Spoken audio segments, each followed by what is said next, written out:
Que a paz de nosso Senhor e Salvador Jesus Cristo esteja na vida de vocês. Estamos dando início ao auxílio bíblico para a escola dominical, cujo tema de hoje é o líder diante da chegada da morte. Sejam todos bem-vindos.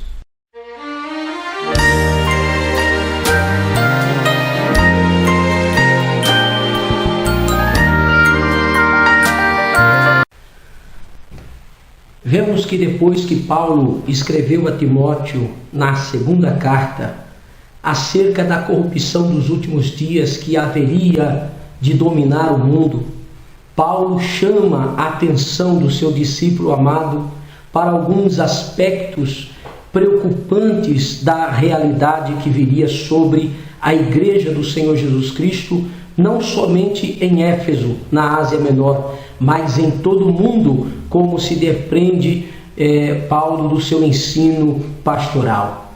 Em primeiro lugar, o apóstolo Paulo usa uma expressão forte que poderia assustar até mesmo Timóteo, que era um jovem obreiro da igreja do Senhor, mas Timóteo já conhecia o linguajar do seu mestre, do seu professor, quando Paulo ele diz o seguinte: conjuro-te, pois, diante de Deus e do Senhor Jesus Cristo, que há de julgar os vivos e os mortos, na sua vinda e no seu reino, que pregues a palavra, instes a tempo e fora de tempo, redarguas, repreendas, exortes com toda a longanimidade e doutrina. 2 Timóteo 4, versículo 12. Paulo alerta Timóteo que ele deveria transmitir a mensagem da sã doutrina de modo insistente, quer os ouvintes aceitassem ou não, quer a palavra que lhes era enviada. A experiência com fundamento na palavra de Deus mostra que quando a mensagem do Senhor, quando o pregador deve falar, não o que o povo gosta de ouvir, mas sim o que Deus quer falar ao seu povo. O verbo conjurar que Paulo está usando no primeiro versículo tem o sentido de rogar, de suplicar e não de tramar, de maquinar, como ocorre nas conjurações políticas. Paulo expressava os seus sentimentos de modo dramático e ele deixava bem claro a Timóteo que a sua hora, o seu momento estava chegando. Em lugar de Paulo demonstrar tristeza, deixar transparecer angústia em saber que o seu dia final estava chegando, Paulo usa um outro método. Ele, em lugar de demonstrar o medo, o pavor diante da morte, o apóstolo Paulo escreve o que poderia ser considerado um cântico de vitória no final da sua missão. Combati o bom combate, acabei a carreira, guardei a fé, louvado seja Deus. Segundo as Escrituras, a morte se manifesta numa consciência de vitória na hora de uma aparente derrota. Pedro, o apóstolo, escreveu em sua primeira epístola, no capítulo 4, versículo 13, dizendo: alegrai-vos no fato de serdes participantes das aflições de Cristo, para que também na revelação da sua glória vos regozijeis e alegreis. Para o crente, a morte não é o fim, mas o início de uma nova vida, onde há certeza de que o aguilhão da morte já foi retirado e que agora é um passaporte oficial para a vida eterna com o nosso Senhor e Salvador Jesus Cristo. Logicamente que a experiência da separação traz dor, angústia, tristeza a qualquer ser humano. O luto chega de forma inesperada na vida de qualquer pessoa que sofre a perda de um ente querido. Mas devemos, com certeza, viver as promessas de nosso Mestre Jesus na área da perda humana, conforme ele mesmo nos ensinou: quem crê em mim, ainda que morra, viverá. Lembro também as palavras de João, o apóstolo, quando escreveu na sua primeira epístola, capítulo 2, versículo 25: e esta é a promessa que ele nos fez, a vida eterna. Um dia nosso corpo será completamente arrebatado do poder da morte. Esta é a nossa esperança.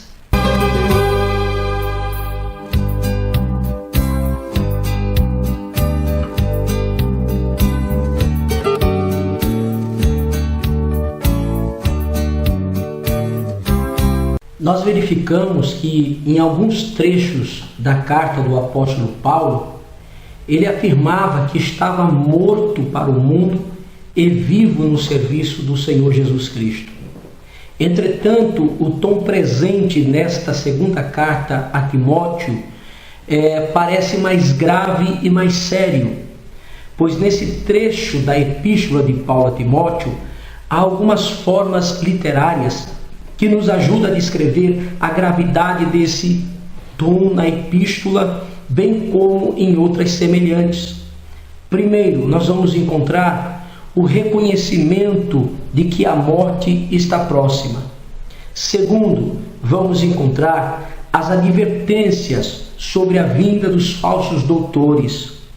Terceiro, vamos encontrar a designação de sucessores para continuar a tradição apostólica. E quarto, nós vamos encontrar a correta interpretação dos pontos controversos. Então é possível desta forma perceber a típica forma de Paulo se comunicar nesse momento do sofrimento. Ele usa esta expressão dizendo: porque eu já estou sendo oferecido por aspersão de sacrifício e o tempo da partida está próximo. Você pode conferir 2 Timóteo 4, versículo 6. Paulo está usando uma linguagem técnica, por assim dizer, e só pode entender quem lê acerca dos rituais dos sacrifícios na antiga aliança. Aquele que oferecia sacrifício ao Senhor como oferta de manjares, o fazia com flor de farinha misturada com azeite, na proporção indicada pela própria lei que Moisés escreveu. E também derramava sobre ela uma porção de vinho na proporção indicada pela palavra do Senhor, ou uma libação. Pode conferir Números 15, versículos 5, 7 e 10. Era uma oferta de caráter voluntário, de cheiro suave ao Senhor. Não era uma oferta pelos pecados, não, de forma alguma, mas uma oferta de gratidão a Deus. Então o apóstolo Paulo considerava a sua vida salva pelo Senhor Jesus Cristo e toda a sua experiência no cristianismo como uma oferta de manjares, ou uma libação, ou aspersão do sacrifício ante a proximidade da morte, que ele encarava com paz e serenidade. Paulo encarava a morte com serenidade, com a plena certeza de que a sua missão estava cumprida. Ou seja, ele diz: combati o bom combate, acabei a carreira, guardei a fé. Desde agora a coroa da justiça me está guardada, a qual o Senhor, justo juiz, me dará naquele dia, e não somente a mim, mas também a todos os que amarem a sua vinda. Louvado seja o nome do Senhor Jesus. Quando Paulo diz: combati o bom combate, Paulo está dizendo a Timóteo: a minha jornada está chegando ao fim. Ou, por que não dizer, eu estou chegando ao fim da minha jornada.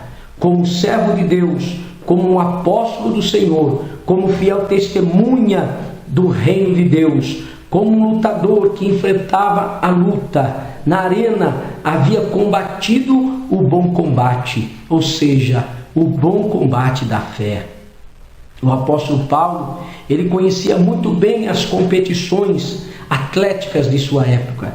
Ele imaginou essa metáfora para indicar a sua vitória ante as lutas que houvera enfrentado durante a sua vida, desde a sua conversão, durante o desenvolvimento do seu ministério, sempre envolvidos com opositores humanos que se levantavam contra ele, além da luta espiritual contra os inimigos dos crentes em Jesus Cristo.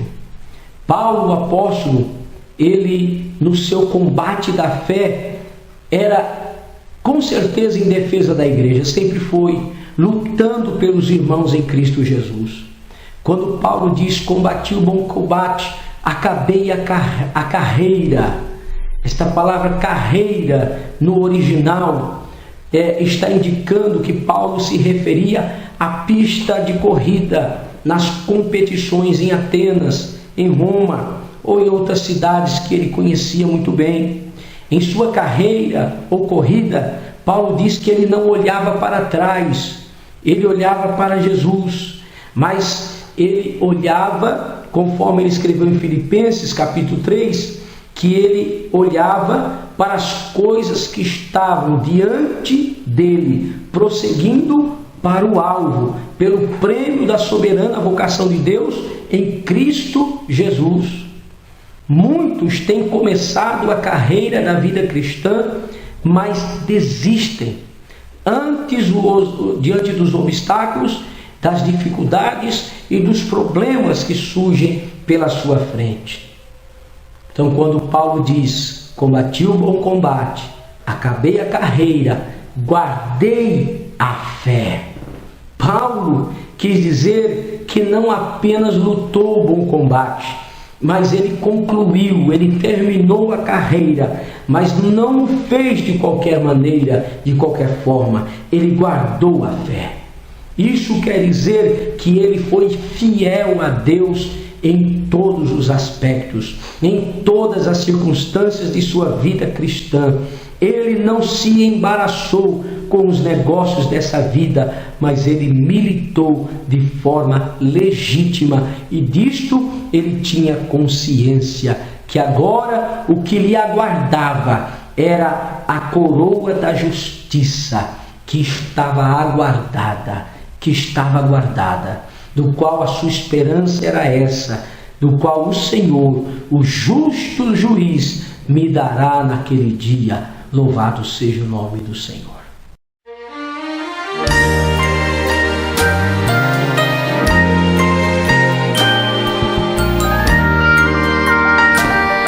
Com certeza encontramos uma informação muito importante quando Paulo escreve a segunda epístola, no capítulo 1 e no versículo 15. Uma das coisas muito importantes no que diz respeito a Paulo e a sua solidão. Diz o texto: bem sabes isto, que os que estão na Ásia, todos se apartaram de mim, entre os quais foram Fígelo e Hermógenes. O Senhor conceda misericórdia à casa de Onesíforo, porque muitas vezes me recriou e não se envergonhou das minhas cadeias. Antes, vindo ele a Roma, com muito cuidado me procurou e me achou. O Senhor lhe conceda que naquele dia ache misericórdia diante do Senhor, e quanto me ajudou em Éfeso, melhor o sabes tu. O texto de Paulo, usando a expressão no capítulo 4 de 2 Timóteo, é de caráter bem pessoal, demonstrando o seu sentimento, a pessoalidade e a dor do apóstolo em ser abandonado por quem deveria apoiá-lo em seu árduo ministério. Podemos enfatizar em 2 Timóteo capítulo 4 e narrar os últimos momentos da vida do apóstolo Paulo, e podemos afirmar com muita certeza que temos o privilégio de conhecer os últimos momentos da vida de um grande homem de Deus como o apóstolo Paulo. Nós vamos encontrar no texto do capítulo 4, Paulo dando algumas declarações de acontecimentos no fim da sua vida. Por exemplo, Paulo diz: Demas me desamparou. No capítulo 4, versículo 10, ele diz: porque Demas me desamparou, amando o presente século, e foi para Tessalônica. Tal expressão de Paulo dá a entender que Demas, que era, segundo o texto nos diz, um cooperador e amigo de Paulo. Podemos ver Colossenses 4, verso 14, e Filemão, versículo 24, que Demas era um companheiro de Paulo, cooperador e amigo dele. Mas na hora que ele mais precisava, Paulo sentiu a sua falta de amor. Paulo também chega a dizer: Crescente para a Galácia, Tito para a Dalmácia. Ou seja, esses dois amigos de Paulo tiveram que viajar. Não fica claro o motivo da viagem desses dois irmãos, porém, provavelmente foram a serviço do ministério, a lugares distantes para fazer a obra do Senhor. Em alguns momentos, Paulo estivera cercado de amigos, mas por diversas razões, muitos tiveram que deixá-lo só. Diz o texto: Tíquico foi mandado para Éfeso. Os textos das cartas dão a entender que Timóteo, ou seja, que Tíquico, fora o mensageiro que levou a carta a Timóteo, assim como também foi portador de outras missões. Erasto ficou em Corinto, Trófimo ficou doente em Mileto. Então Paulo está descrevendo que cada um estava exercendo algo e que agora ele estava só. Mas vamos encontrar no versículo 11 que Paulo diz assim: só Lucas está comigo. Lucas era um médico amado. No versículo 14, o médico amado, o mesmo escritor do livro de Atos dos Apóstolos e cooperador do apóstolo Paulo, conforme Filemão, versículo 24. Ele fez-se presente, dando assistência ao apóstolo Paulo. Sem dúvida alguma, aquilo era uma providência de Deus para Paulo. Ele estava em idade avançada, estava velho, no fim dos seus dias. Ele tinha consciência de que a morte estava chegando. Então Paulo precisava dos cuidados médicos de Lucas, de remédios, de orientações clínicas. E ali estava o Dr. Lucas, seu amigo, que não o desamparou na hora que ele mais precisava. Agora vamos encontrar também que Paulo sente a necessidade de um amigo chamado Marcos. Ele diz: toma Marcos e traze-o contigo, porque me é muito útil para o ministério. Glória a Jesus. É interessante esse apelo de Paulo.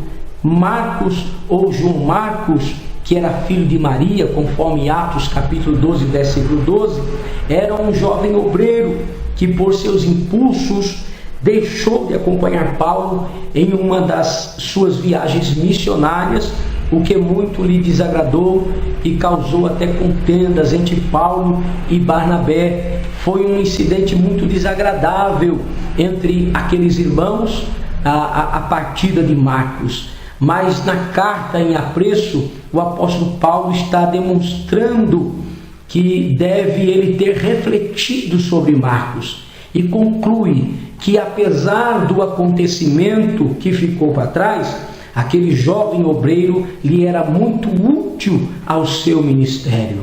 Glória a Jesus. O perdão é assim. Paulo aprendeu que o obreiro, ele deve ter uma segunda chance. O perdão sara as mágoas e reaproxima os amigos e os irmãos. Louvado seja o nome do Senhor.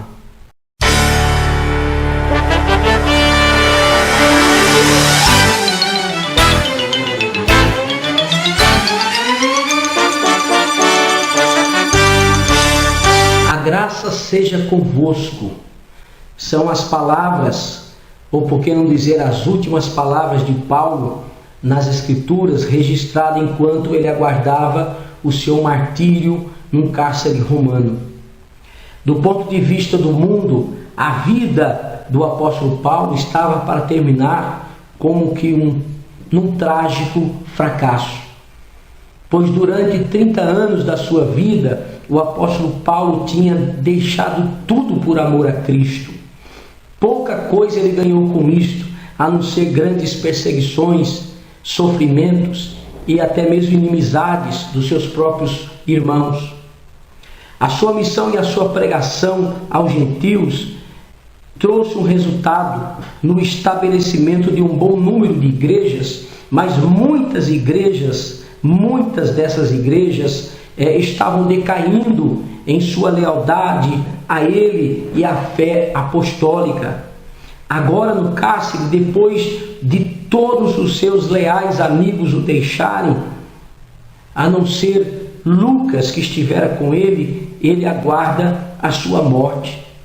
O apóstolo Paulo, ele chega a dizer em 2 Timóteo 4,16 a seguinte expressão: ninguém me assistiu na minha primeira defesa, antes todos me desampararam, que isto lhes não seja imputado.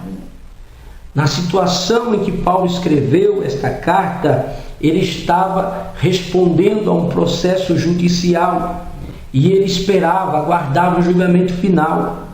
Esse julgamento, esse juízo, poderia demorar ainda algum tempo, como ocorreu na primeira detenção do apóstolo Paulo.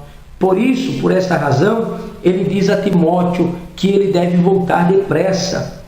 Ele relata que sentiu a falta dos seus amigos, dos seus companheiros, naquela hora tão difícil da sua vida em que ele se encontrava, dizendo: todos me desampararam.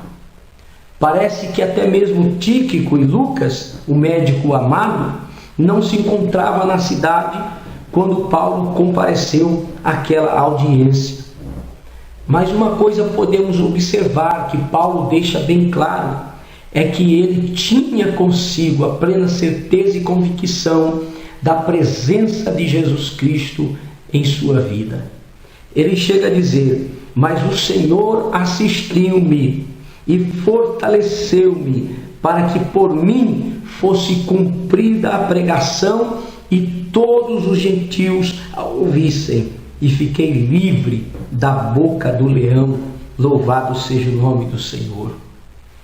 Paulo, quando diz: o Senhor me assistiu, olha o privilégio. Paulo não tinha nenhum advogado humano. O apóstolo Paulo, ele respondeu sozinho às acusações injustas contra a sua pessoa. Ele fez a sua própria defesa, mas ele afirmou: o Senhor estava ao meu lado. Paulo diz que o Senhor lhe proporcionou fortaleza. Ele foi fortalecido pela presença do Senhor em seu espírito. O Senhor lhe deu energia, o Senhor lhe deu ânimo para que ele enfrentasse não somente o julgamento que era injusto, mas a própria morte que se aproximava tão depressa. Nós vamos ver que Paulo diz: para que fosse cumprida a pregação e todos os gentios a ouvissem. E assim ele diz: e fiquei livre da boca do leão. Paulo demonstrando a plena convicção, certeza de que Jesus estava com ele, mesmo nos momentos finais da sua vida. Os últimos trechos da segunda carta de Paulo a Timóteo demonstra que um servo de Deus que se pauta pela obediência ao Senhor, vivendo em santidade, fazendo a vontade divina, não se desespera, mesmo ante a iminência do dia final, mesmo ele sabendo que o seu último dia está chegando. Em uma outra carta, Paulo diz: ora, o último inimigo que há de ser aniquilado é a morte, referindo-se à vitória de Cristo sobre todos os poderes e forças contrárias à vida do crente que é fiel.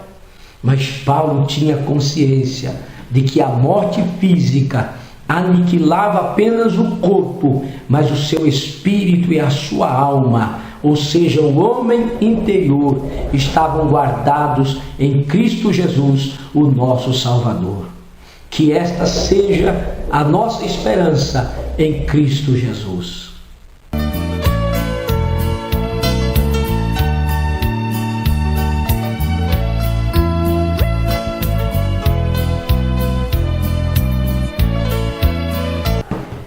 E lembre-se, Paulo, no momento mais difícil da sua vida, ele não tinha a companhia dos seus amigos e irmãos em Cristo Jesus, mas ele pôde contar e sentir de perto a presença de Jesus em sua vida. Que Deus os abençoe e até a próxima.